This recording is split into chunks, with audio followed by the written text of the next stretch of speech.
Singer Mangli వివాదం రోజుకో మలుపు తిరుగుతోంది. సుబ్బారావు అనే అడ్వకేట్ ఇచ్చిన ఫిర్యాదుతో పంజాగుట్ట పోలీస్ స్టేషన్లో మంగ్లీపై కేసు నమోదైంది. అయితే తనపై తప్పుడు ఆరోపణలు చేస్తున్నారని ఆవేదన వ్యక్తం చేశారు మంగ్లీ. లాయర్ సుబ్బారావు డబ్బులు డిమాండ్ చేశారని, డబ్బులు ఇవ్వకపోవడంతో తనపై ఇలాంటి ఆరోపణలు చేస్తున్నారని కంటతడి పెట్టింది. తాను కష్టపడి సంపాదించుకున్న పేరును చెడగొట్టేందుకు కొందరు కుట్ర చేశారని, ఒక బంజారా బిడ్డ ఎదుగుతూ ఉంటే చూసి ఓర్వలేకే లాయర్ సుబ్బారావు అనే వ్యక్తి ఇలాంటి నిరాధార ఆరోపణలు చేస్తున్నారన్నారు మంగ్లీ. ఆ కేసుతో సంబంధం లేని తనని ఇందులోకి లాగారని వాపోయారు. తాను తప్పు చేయలేదని నిరూపించుకునేందుకు అన్ని ఆధారాలున్నాయని, సుబ్బారావు పెట్టిన కేసులో ఏమాత్రమూ వాస్తవం లేదన్నారు.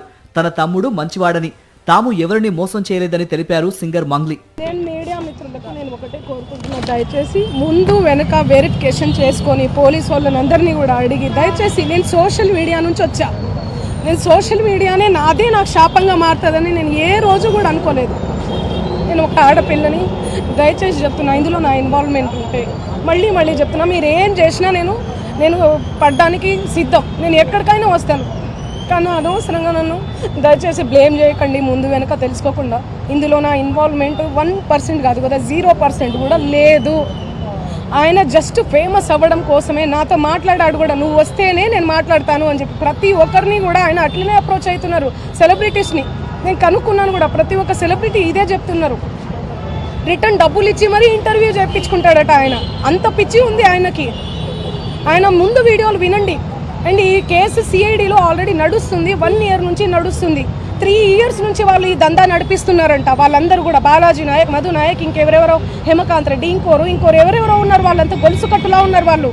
నాకు అసలు తెలీదు.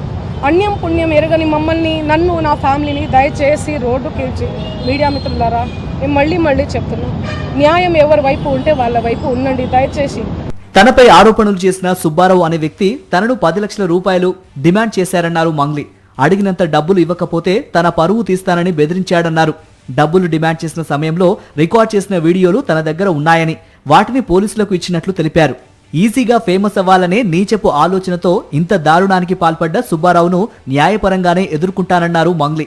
అవ్వడం కోసం, డబ్బులు ఆశించడం కోసం, ఫేము డబ్బులు, ఇంకా మళ్ళీ వస్తాం మేము. తెలుగు రాష్ట్రాలు అన్ని ఎక్కడైతే నా ఫ్యాన్స్ ఉన్నారో, నన్ను అభిమానించే వాళ్ళు ఉన్నారో, దయచేసి ఇవన్నీ ఫేక్ అలిగేషన్స్, నన్ను డిఫేమ్ చేయాలని చెప్పి వాళ్ళందరూ కూడా చేస్తున్నటువంటి ప్రయత్నం. వాళ్ళు ఫేమ్ అవ్వడం కోసం డిఫేమ్ చేస్తున్నారు నన్ను. నేను ఎలాంటి దాన్ని, నేను ఎక్కడి నుంచి వచ్చినా, ఈ 14-15 ఏళ్ల జర్నీ మీ అందరికీ తెలుసు. సో దయచేసి ఇవన్నీ నమ్మకండి.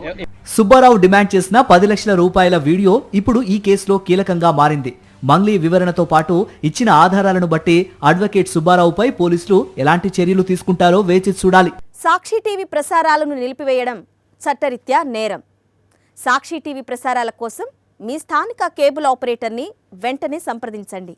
DTHలో, ఇంటర్నెట్లో కూడా సాక్షి టీవీ ప్రసారాలను వీక్షించవచ్చు.